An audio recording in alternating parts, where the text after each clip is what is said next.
What's up, y'all? It's Brandon coming to you with our back to wall handstands. I brought you to one of my favorite walls in the house. Normally my Xbox is at this wall. It's one of my favorite, I love it. I also brought you a wall where there's a very small sliver of space for two very good reasons. One, to show you that this is not about touching the wall, right? I would not want to risk this space just for the sake of this video, but I will show you that you don't need that much space, right? So keeping those two things in mind, right? I guess with the possible sacrifice for this television, you remember what I'm trying to show you, right? Is that I'm not trying to kick my legs into this wall. I could hurt myself. I could hurt the things around me. I could do a lot of things, and I also will not be gaining anything from just using the wall as a base prop, right? There's something to be said about feeling a pose and what it feels like, and there's something to be said about dependency on a particular prop. The wall is not one that you want to become dependent on, right? And then there's also, you can see I have about my hips distance worth of space right here, meaning that if I do bring my foot to the wall, I'm going to do it with a conscious effort, right? I'm not going to be doing it, like I said, I just have all of this extra space. You notice there's this thing here, there's plenty of things for me to focus on. Now, I will give you this. I've been doing this for a long time, right? But kind of giving myself this reminder is a way that I like to kind of stay focused. And again, I don't always do yoga near dangerous objects, but again, trying to use maybe less wall space, trying to use something, try not to use the wall at all, right? Trying to be in the middle of the room is basically the at-home way to do this without risking your television. Not being afraid to kind of go over to the other side. But because we have a wall here, I'm going to show you exactly what it looks like. But then you'll remember that I'm not trying to use the wall as much. You should, for sure.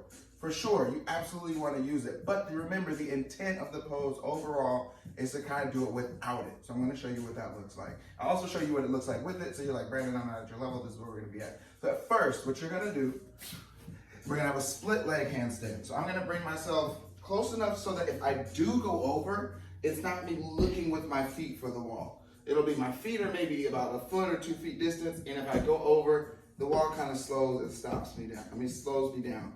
Right? So I'll show you what that looks like first. The point of this, again, is to not touch the wall. So what you're going to do in order to ensure that is as you come forward and bring your hands down, you're not jumping with this leg. That's not what we're going to do at all. We're lifting one straight leg and using that straight leg to lift the body and then stack the hips so we can press into the hand, right? So I'm going to keep my right leg kind of closer to the ground, straighten my left leg. Actually, I'm going to straighten my right leg because if I do go over, this will be the leg that touches, and I don't want to be near my favorite part of the wall. All right, so I'm going to lift up, looking forward, keeping my arms and back straight, keeping my right leg straight. I'm going to kick it up and push down. You see this kind of like how I didn't let myself go too far? That's where you're going to be stuck at first. Just lifting up, straight leg, and down. You won't want to let the shoulders go over. Now, as you get more comfortable, right, you'll find yourself getting closer to the wall as the shoulders go over, the foot reaches up, and I'm using this left foot to reach back, to keep myself away from this wall as much as possible. Right, let's try one more time. Right leg up. And notice, I'll point my toes to kind of use the front of my body. Right, so if I want to bring myself back here, I point my toes. I'm reaching myself back. Right, if I want to bring myself closer to the wall, I'll flex my feet.